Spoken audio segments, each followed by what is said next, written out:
Hi, today I would like to show you how to install Adblock on CUBOT X30. Firstly, go into Play Store.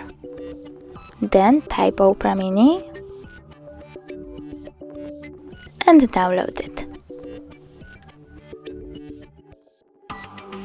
After that, open it. Wait a bit. Click Continue and pick one of the options. Adblock is now on. You can check it out by going into any website.